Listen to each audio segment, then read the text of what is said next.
I loved you then, I love you still.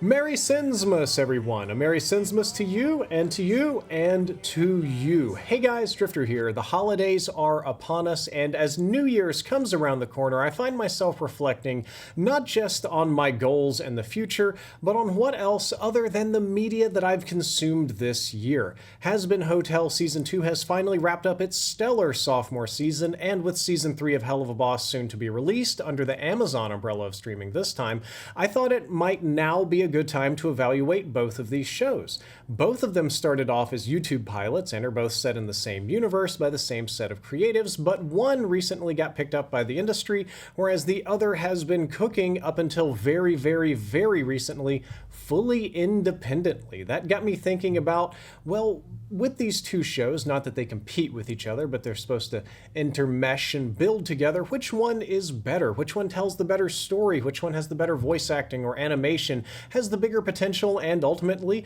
which show do I just enjoy more? So I figured I'd compile all of those thoughts into a video and see if maybe we can reach a group consensus. After all, what better do we have to do with our time than wait for Season 3 of Helluva and Season 3 of Hazbin Hotel to eventually drop?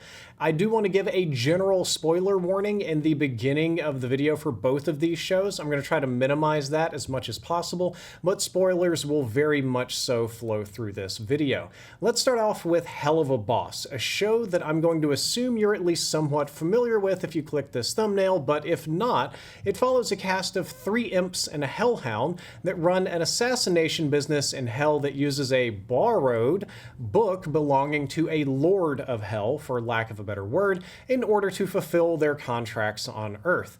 The show mainly focuses on comedy, being co-written by Busy Pop and Brandon Rogers, the latter of which also voices the main character Blitzo. The O is silent, asshole! But if you clicked on this video, I'm sure you know a lot about that stuff already, so I'm just going to start getting into the positives of what I think makes Helluva stand out in particular, and what might even possibly do better than Hazbin Hotel. For starters, Helluva is a show that was self-funded outside of the mainstream industry and still maintains phenomenal quality. It's a lot like how Glitch uses merchandise to finance their shows like The Amazing Digital Circus, and much to their success, Helluva has managed to replicate that business model. The lighting, the animation, the art directing, and anything that you can think of for the series is of exceptional quality and could easily compete with various shows on mainstream TV that have much bigger budgets. The passion of everyone involved in the project is shown so clearly in the finished product.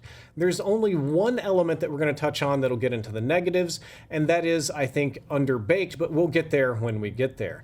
On the subject of quality, I wanted to highlight some aspects in particular, which would be the writing, story, and characterization. While my current understanding is that the lore and characters were all developed by Busy Pop originally, Brandon Rogers was brought on to help with both writing and story direction and has done an exceptional job at incorporating his usual, we'll call it manic and chaotic sense of humor into the world of Helluva. Do it, hetero. In addition to writing, his voice acting has shown that he can do a great deal of range and emotional depth, and he can take on serious and emotional roles when required. You can't just dismiss me like that. I mean, you royal fucks think you can do this every time. Like you can just play with our feelings because we're smaller and not as important. He isn't just an outrageous YouTube comic that pretends to be a character and has a whole bunch of different personas that he cycles through like Roger and Family Guy. Brandon Rogers, actually a very talented voice actor. I was hesitant initially when the pilot came out, but these qualities, along with working with the writers on the other show, have made a fantastic pairing. And speaking of writing, I would also like to say that both of their styles play off each other really well here. While the show gets a little bit of a bad rap for being, let's say, South Park-esque in its sense of humor, sir, the F word is literally half of your vocabulary. Helluva strikes a better balance of the two shows in terms of when to have that over-the-top swearing and lewdness, and when to slow it down and let the characters breathe. Or I suppose another way of phrasing it is that while both shows are edgy at times, Helluva has an edge to it that is more mature, more adult. It knows when it has to be crass and over the top or offensive, and it knows when it needs to be more human and emotionally engaging. Hazbin, unfortunately, at times is just like, lol, that's so random and quirky. I guess that's just what it's like living in hell. Yuck. It's got this sort of like early 2000s, lol, I'm so random, that makes me the quirky girl kind of edge to it, whereas Helluva Boss knows how to pace this out much better. And speaking of pacing, the narrative pace of Helluva Boss is fantastic and takes advantage of being independent to produce as many episodes as a season needs in order to spend an adequate time with its characters as the story naturally progresses. It's not trying to cram everything into an 8-episode structure like Hazbin Hotel, and it's just trying to tell the best narrative that it can with its characters episode by episode. And that actually makes for a great segue into how well done the characterization is in this show. And oh man, while, some have gotten more focused than the others, the characters themselves are easily the best part of this show. Blitz is a compelling character even though he's a complete mess. Yeah, he owns his own business, which is a rarity in the lore of the show, but it's also kind of a complete mess emotionally, mentally, leading to situations where the viewer is left rooting for him at times, and at other times literally pulling their hair out, watching him in real time wreck his relationship with Stolas, or maybe even other characters the next episode. He's a character that you believe is trying to be the best version of himself that he can, but he struggles to actualize that person. This keeps me invested as the show unravels because I want to see how Blitz is going to grow and change. The show does a good job at showing us what kind of person he is instead of just telling us, like probably how a lot of shows would do. And this intrinsically gets the viewer to understand him. I was always a fan of show don't tell as much as possible. The rest is true about much of the cast, that all have at least 2 or 3 episodes for each one of them, if not significantly more, and they really get a chance to be fleshed out and are given personality in Helluva Boss. Their goals are clear, the obstacles that impede them are clear, both in a material or perhaps emotional way, and whether they succeed or fail never really feels rushed or ham-fisted in service to the plot. I think it makes Helluva Boss extremely bingeable, and that's getting rarer for me personally. And while the show has stumbled once or twice, on the whole, I think there's some pretty immaculate character work here, and this also feeds into one of the biggest strengths that Helluva Boss has over Hazbin Hotel, which is a much sharper laser focus on what it is as a show, which is characters. Hazbin Hotel is loaded to the absolute brim with zany characters, many of which have factions and sub-factions, and they operate on this grand scale and are constantly fighting to get some kind of precious screen time like it's Game of Thrones, which I think sometimes clouds out the themes and focus of the show, whereas Helluva Boss, on the other hand, has slowly built in a few additional factions like the Cherubs and now the US government seemingly, but it's mostly focused on the core cast of 5 characters, and from that better props up what the show actually wants to be about. I'm risking a controversial take here, but the show touches heavily on themes about class and how that in particular affects relationships that exist across those lines. Imps are shown at the beginning to be pretty much the bottom rung of this society that Visipop has created, the lowest caste in the system, and Stolas is much higher up the ladder, perhaps just under the very top, and a lot of obstacles or drama that stops our characters from achieving their goals in some way tie back to their class. For example, Stolas' goal in the series, simplified as much as possible, is to find happiness and to be a loving dad to his daughter. He's impeded by his arranged marriage, where he's forced into by being a royal member of the Court of Hell, so he has to stay married to a cruel wife and is trapped in an unrewarding line of work that was forced upon him. And at the very beginning of the series, he starts a relationship with Blitzo in order to work toward that goal of actualizing self-happiness, and, well, without spoiling too much, his class, him being too rich and too powerful and successful, makes this particularly hard to achieve. Blitz wants to find meaningful relationships and is also impeded by his class. While Blitz will use the fact that he manages to run a successful business as a way to cope with his loneliness, his upbringing as a heavily impoverished imp has left him with a deep inability to form relationships with people around him, resulting in a lot of toxic behavior on his part. He adopts Luna, and while he does his best to be a good parent to an 18, I guess in the maybe 19 or 20-year-old now in the show, and he does genuinely love her, he still views that relationship in an unhealthy way. The one person who seemingly loves Blitz for who he is, mostly unconditionally, is Stolas, a fact that Blitz is unable to overlook because he sees the relationship through the lens of his upbringing and how Stolas cannot possibly love someone that exists with his background. Okay, alright, you're fucking with me. This is an interesting role play. Never done this one, but I can get into it. We could go on the list, but Moxie and Millie face discrimination both from their mob family or from their redneck family for their respective roles in society. Luna's looked down upon as being nothing more than an animal. Stryker literally wants to tear down the upper class in any way that he can, to the point where he's almost sympathetic despite being terrible. Fizzaroli is desperate for the approval of his idol and others and has spent his life dedicating every moment to achieving one goal and pleasing others. Octavia struggles to get the love and attention she wants from her family, who are either too busy having affairs or playing games of royalty. Even the cherubs are desperate to ascend to a higher class that they have lost, and even the last 2 episodes of Season 2 seem to be gearing up to tackle this theme head-on as we plow into Season 3. While this video is not necessarily intended as a breakdown of the themes of the show, I mention all of this to present the argument that the show not only knows what it is about, but it is able to sharpen its focus on it in a clear way. Hazbin Hotel is much more murky in what it wants to be about and isn't as able to communicate these ideas, but we'll touch on that later when we get there. That being said, the show is not perfect by any means. I do think that it has some flaws, even in the writing. So, for example, everyone in this show has daddy issues. Daddy issues, daddy issues. Hazbin Hotel is also guilty of this, but oh my god, is it bad in Helluva Boss.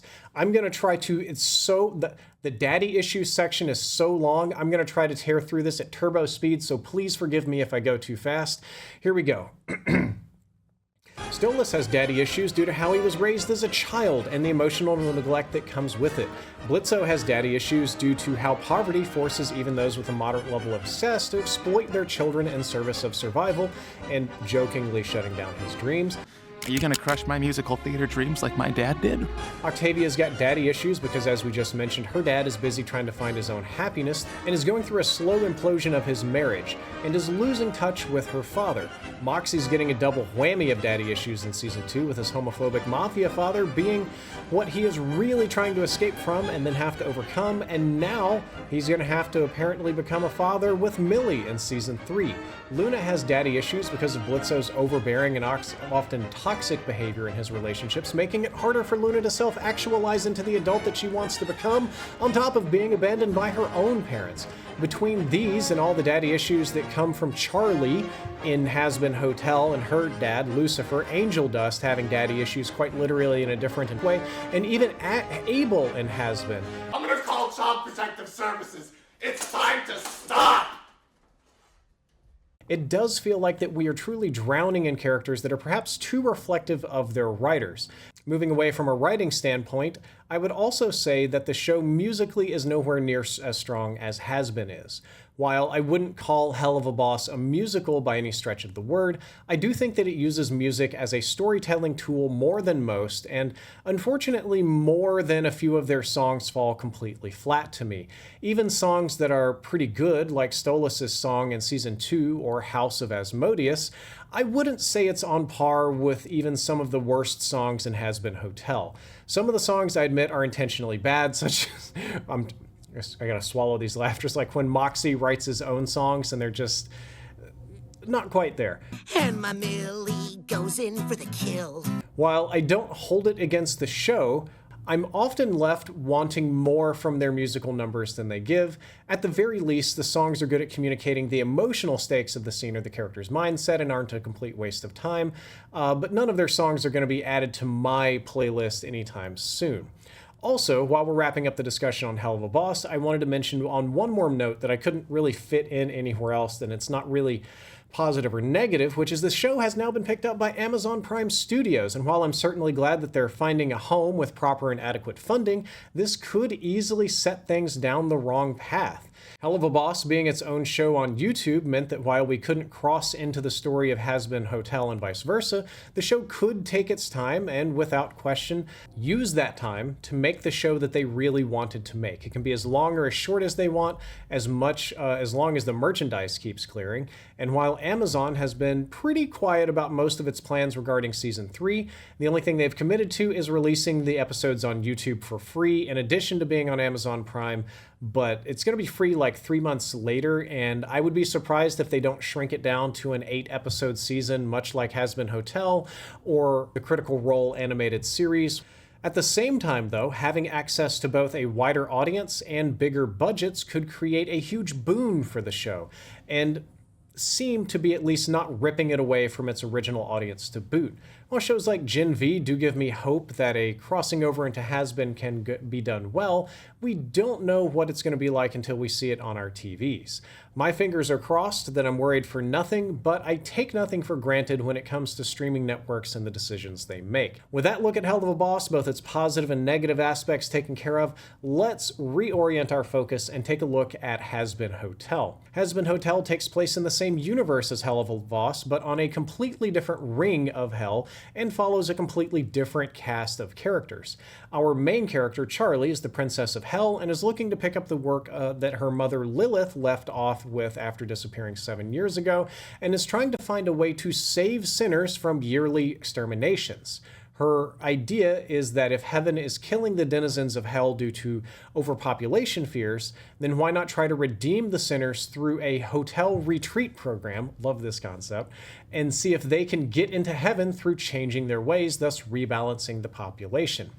This section might feel slightly disjointed, as most of the pros I'm going to give are related to the newest season, and more of the cons for the original season, and how it's really managed to come onto its own. So while Season 1 has some of the worst parts of the show, it's not bad. Don't think I'm just being a straight hater on the season, okay? So if you watched the earlier video I put out on the start of Season 2, you might kind of know where this is going, but for now, let's start with what I think is the strongest part of both seasons, and that would be potential. The premise of the show is in a lot of ways extremely compelling.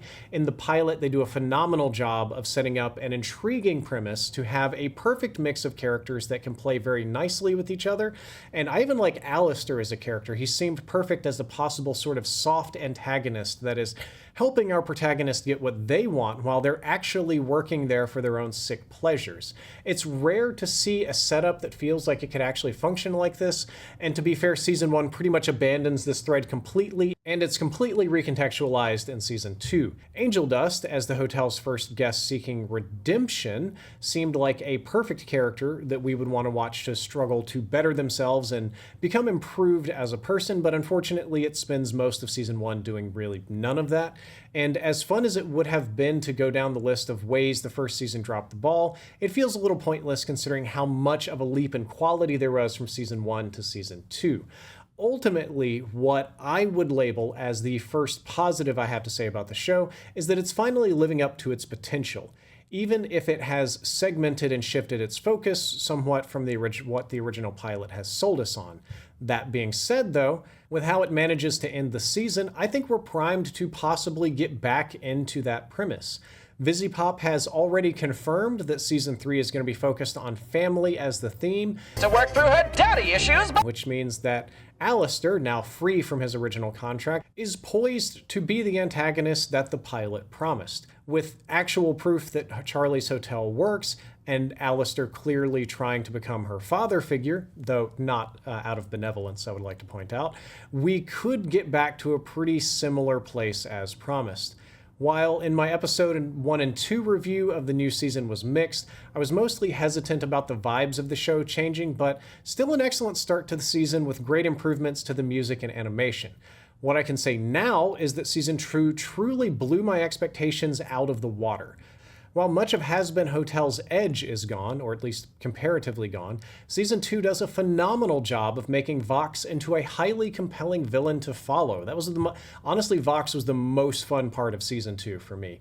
It feels almost Disney-esque in the way that I enjoy how absolutely heinous he is. The way that they went about convincing the viewer that he is actually competent enough to rule hell and maybe even take over heaven honestly was impressive, especially considering how they had to make him look like a bit of a putz in Season 1. Of course, Alistair is the one truly enabling him to be so, but I think that in turn also validates the characterization of Vox, that he truly does need help from others in order to be powerful. And that's kind of the rub that most cult leaders have in like the real world.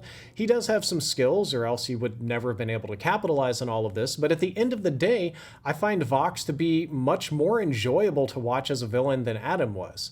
In addition to being a better villain, the music, while never that bad in Season 1, has significantly improved in Season 2. Season 1's biggest problem to me was that it wasn't fully incorporated into the show and often felt disjointed. It also hurt the pacing of the show, and in a few ways, and considering that I have to get into the negatives of the show, made the problem way, way worse.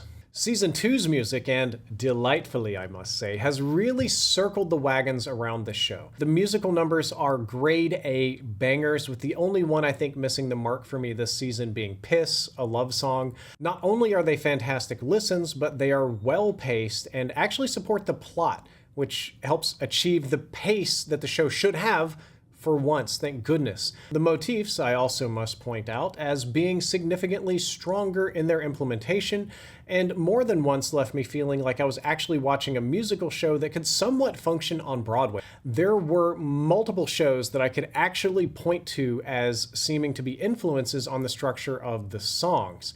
And half the soundtrack has found their place in my playlist because of that. I have a lot of Hazbin music on my YouTube music, but hey, I enjoy it. I think episodes 5 and 6 really steal the show in this way, while rightfully a lot of people have been enjoying Don't You Forget and The Reprise for how well they mirror each other, as well as Stayed Gone with the Reprises case. I have found myself appreciative in particular to Vox Populi and Vox Dei.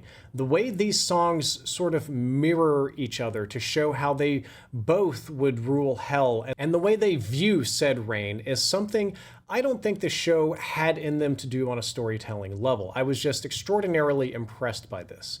In addition to some fantastic storytelling, the pacing is the strongest here, pulling a leaf out of Helluva Boss's playbook and giving us some time to breathe and explore with characterization with some of the cast that we haven't had too much time with yet. While it's sped up again during the last 2 episodes, and that was kind of necessary for the conclusion, I think the show is finally hitting a stride that I hope it maintains. I have never been more excited for this show than I am right now, and considering how I almost didn't bother with the new season when it came around, I feel like I've made a complete 180 on my opinions. There are some phenomenal voice acting performances on display here as well. Husker, voiced by the legendary Keith David, had a few moments that stole the show in a good way. Love in a Bottle, just, oh my god, and the little scene with Angel Dust at the bar afterward is top-notch. Amir Tali is great as Alistair as well. We got Blake Roman as Angel Dust being fantastic. I can't think of a weak vocal performance in the show, which should be a testament to how fantastic of a job not only the actors did, but also the work of Richard Horvitz and voice directing for both shows. Another pro I should mention, as odd as it may sound, is that Amazon is fully sold into the show with Season 3 already in the works and Season 4 already confirmed. While it should be kind of a given considering the success of the show, I will never underestimate the willingness of some streaming service executives to cut costs and shows and just destroy art in order to save about 3 cents. The fact that they are seemingly for now committed to seeing this show out at least gives me some hope in getting invested for now. So to recap, I think the positives of Hazbin Hotel are that it's got a lot of potential that is finally starting to fulfill with the success of its 2nd season. Fantastical musical numbers on par with Disney and other Broadway shows, great voice acting, improved pacing, and a studio that is committed to seeing the show to its end. With all of these positives in mind, I want to mention one ginormous problem that I think the show has, and that all of the other problems stem from, which is Hazbin Hotel desperately needs more than 8 episodes in a season. While undoubtedly the pacing of this show is improved in its second season, in no small part due to its improving its musical numbers, unfortunately the scale of the story that this show wants to tell is choking to death trying to get out of its own cursed esophagus. I'm trying to come up with an analogy here. It's like, you bit off more than you can chew. Well, somebody bit off like a 500-pound steak. Somebody's trying to swallow a Tyrannosaurus Rex, and it's just not happening. The story is too big, and I'm not saying this purely because I want more Hazbin Hotel content or I want to fanboy out of needing more lore, but rather the show just functionally lacks the space that it needs to actualize into the best version of itself because it's so desperate in telling its own story.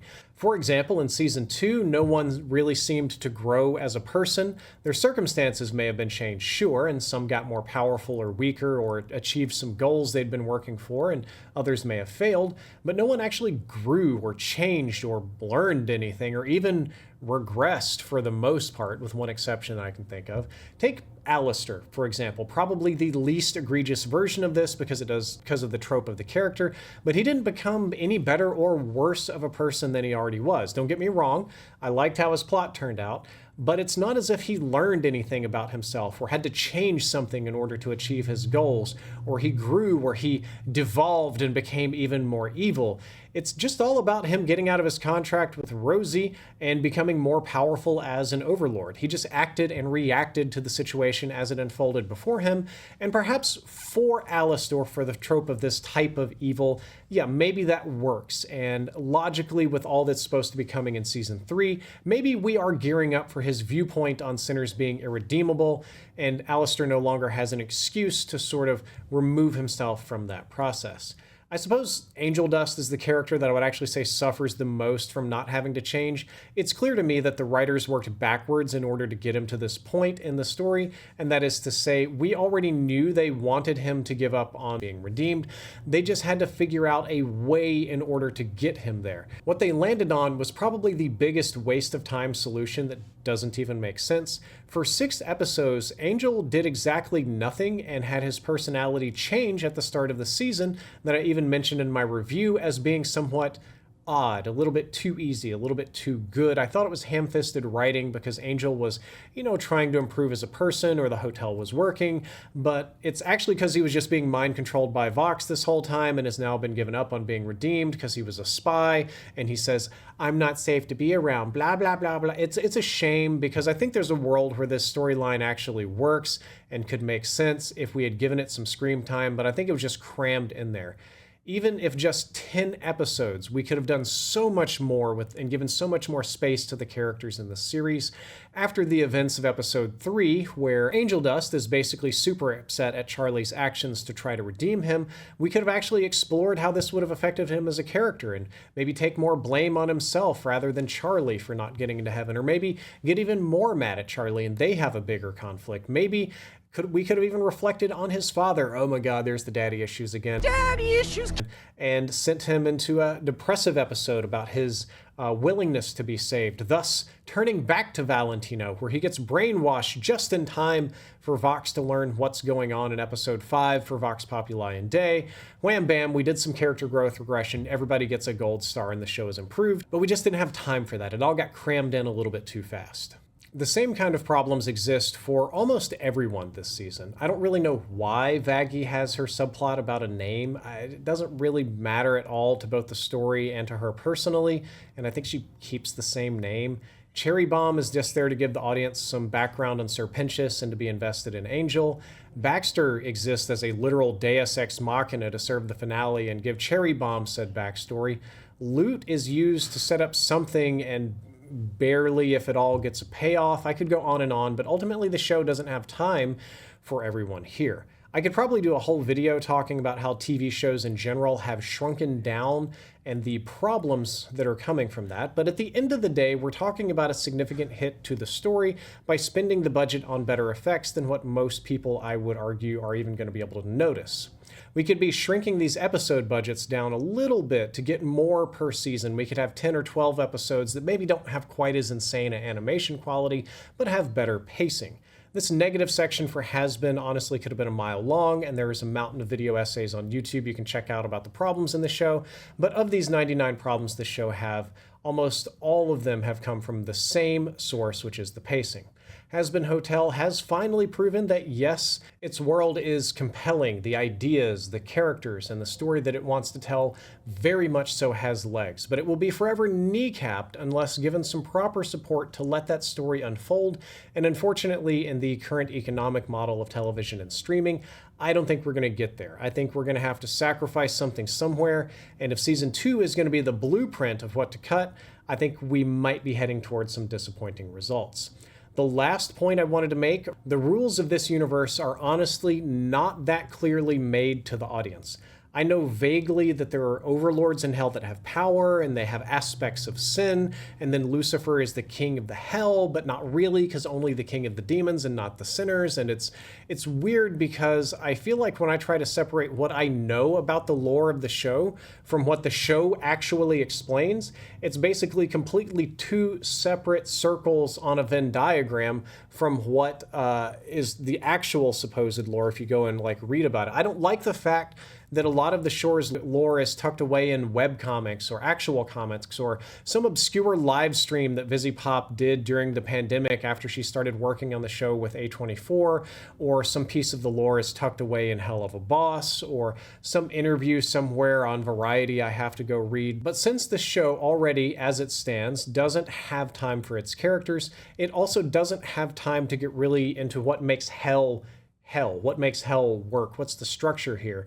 And just imagine if you're a Hazbin only watcher and then season 3 comes out and we cross that over with the Helluva Boss, and that finally happens and you have zero idea what an imp is or why these characters could even be important, it can get kind of rough. It just feels so immensely frustrating, made even worse by the fact that this second season was so great. I want the best possible version of this story. I feel like I'm watching someone choking to death on their own spit, and that, I suppose, brings us back to our original question. Of the two shows, which one is better? Both are clearly hitting a stride right now and are arguably the best they've ever been. Both continue to improve on what came before, and both are poised to do really interesting things with their story and themes.